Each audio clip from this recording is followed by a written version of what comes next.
Chapel Hill, North Carolina. Niche.com ranked it one of the top 10 cities to live in the entire state, and it's one of the 3 anchor cities of the Triangle region of North Carolina, known for its beautiful scenery, college vibes, great access to the outdoors, and stunning architecture. But of course, all good things come at a cost. So today, let's dive into the pros and cons of Chapel Hill, North Carolina. But before we do, my name is Matt Martin, and I'm a Raleigh-based realtor.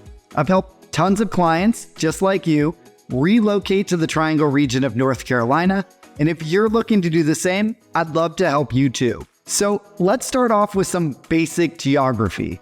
If you've watched my other videos, I'm sure you already know that the Triangle region gets its name from the shape you'd get by connecting the region's 3 Tier 1 research universities together: NC State in Raleigh, Duke in Durham, and UNC Chapel Hill in Chapel Hill. So while we often refer to those 3 cities as the anchor cities of the Triangle's actual reach extends much further out, especially to the north to places like Wake Forest, to the east to places like Knightdale and Wendell, and to the south to places like Holly Springs, Fuquay-Varina, and Clayton. That said, everyone has a slightly different definition of the Triangle's boundaries, so let me know what you think in the comments below. But going back to those 3 anchor cities, Chapel Hill is by far the smallest population-wise, with just over 60,000 inhabitants, as compared to nearly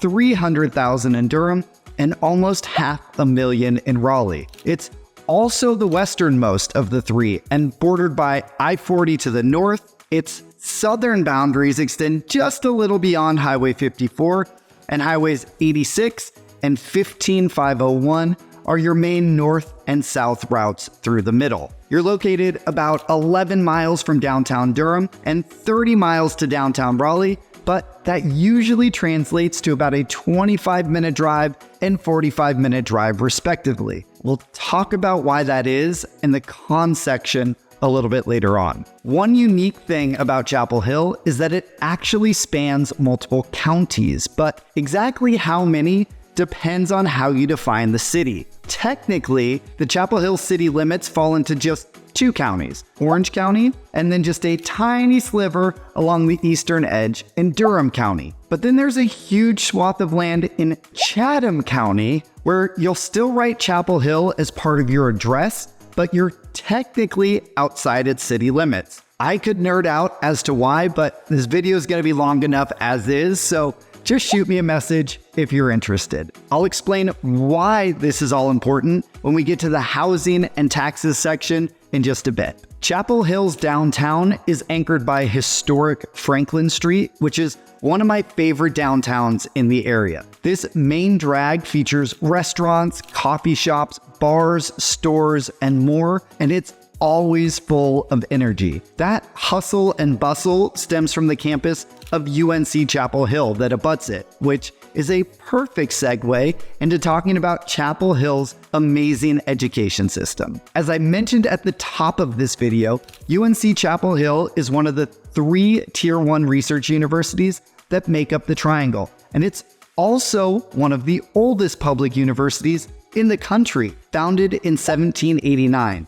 With a lot to brag about. US News & World Report ranked it as the number 5 top public university in the US, and it ranks in the top 10 across all schools, public and private, for business, nursing, finance, marketing, real estate, and management. It's also a beautiful campus spanning over 700 acres with its mix of historic and new buildings, tons of open spaces, and trees everywhere. UNC is also known for its amazing athletics, where women's soccer and men's basketball reign supreme. The women's soccer team is responsible for 21 of the university's 50 national championships, and the men's basketball team has appeared in the Final Four a record 21 times. Now, as I've said in my other videos, when you move to the Triangle region, you'll learn that college sports are a big deal, and you'll quickly be asked where your loyalties lie. The UNC Tar Heels,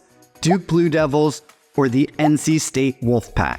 But Chapel Hill's impressive education system extends beyond the university. It's part of the Chapel Hill Carrboro City Schools, which was ranked as the #1 best K-12 school district in all of North Carolina by Niche.com. Another thing that Chapel Hill is known for is its abundance of nature. Driving through the area is absolutely stunning, with its forests of oak trees and greenery everywhere. The city's commitment to trees has a long history. All the way back in 1889, cutting down a tree in Chapel Hill was punishable as a misdemeanor and carried a $20 fine, which is around $700 in today's money. Then about 100 years later, in 1987, Chapel Hill joined forces with neighboring Carrboro and Orange County to create a nearly 35,000-acre rural buffer around the area to help stymie urban sprawl. And then in the 1990s, Chapel Hill adopted one of North Carolina's first tree protection ordinances. So as you can see, trees are super important in Chapel Hill. And to enjoy all those trees, Chapel Hill has a ton of outdoor activities to take part in. The city itself manages nearly 18 miles of greenways and trails for hiking, biking, or casual strolling. Then there's the North Carolina Botanical Garden, which is a 1,000+ acre garden that is nationally known as a center for the study, display, interpretation, and conservation of southeastern native plants, and includes the beautiful 5-acre Coker Arboretum. Just outside of Chapel Hill, you have Eno River State Park to the north, which is one of my absolute favorite places to explore in the Triangle region, and Occoneechee Mountain State Natural Area for hiking and gorgeous vistas. And to the south, you have Jordan Lake, which has various beaches and allows motorized watercraft. So if you're into living in a beautifully natural setting, Chapel Hill may be just right for you. Speaking of living in Chapel Hill, let's jump into housing, and this is where we're going to slowly transition from pros to cons. On the pro side, Chapel Hill is known for its gorgeous architecture, especially if you're a mid-century modern fan. Here's a crazy fact.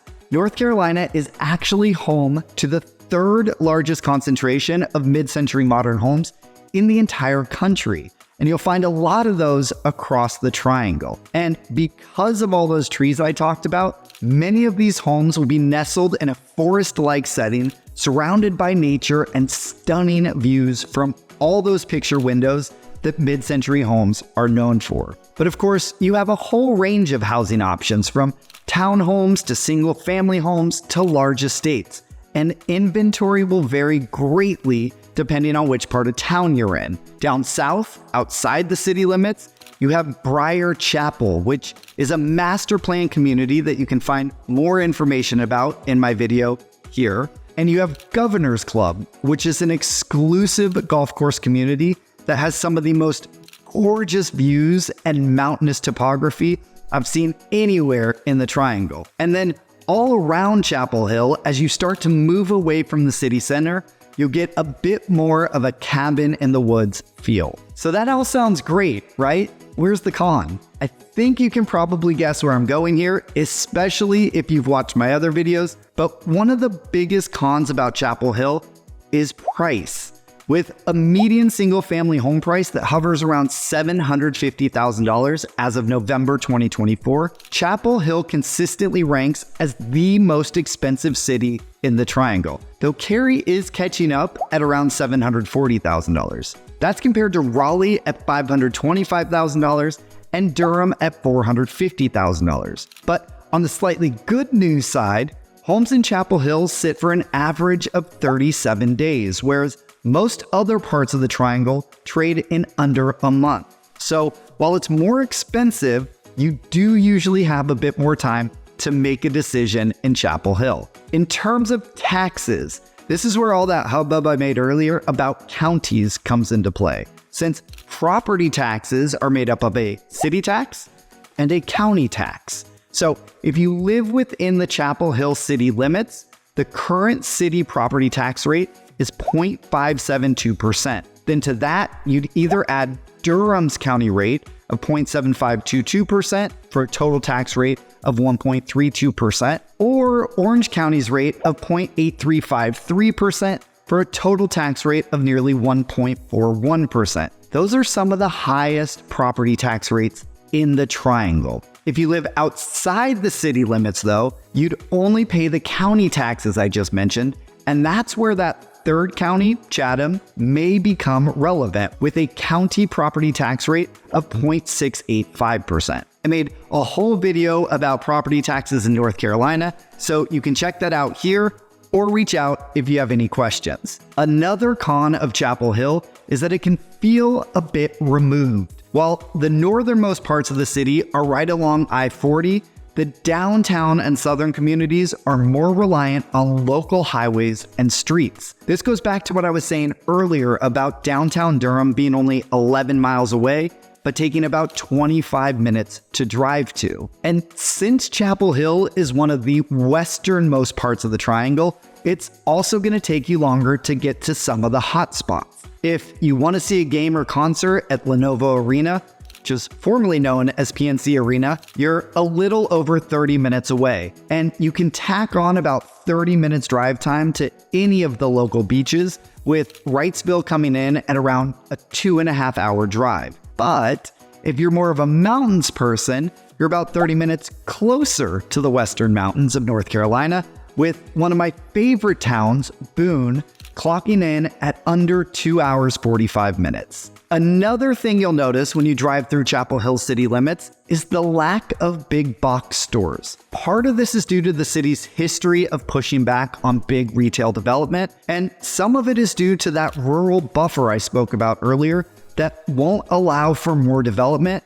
that would drive business to these big box stores. So while Franklin Street does have a smaller urban Target, and there is a Walmart Supercenter down south outside the city limits, you won't find a Costco, Best Buy, or full-size version of many of the major retailers you know, at least not within the city's borders. One exception, and if you know me, you'll know how much I love this exception, is that Chapel Hill is home to one of the region's few Wegmans grocery stores, which is always a great note to end a video on. So that's a look at some of the pros and cons of Chapel Hill, North Carolina. It truly is one of the most beautiful parts of the Triangle, with top-notch institutions of education, stunning nature, and unique architecture. But you may feel a bit more isolated and will be paying quite a bit more for all that beauty. I'd love to hear your thoughts on Chapel Hill, so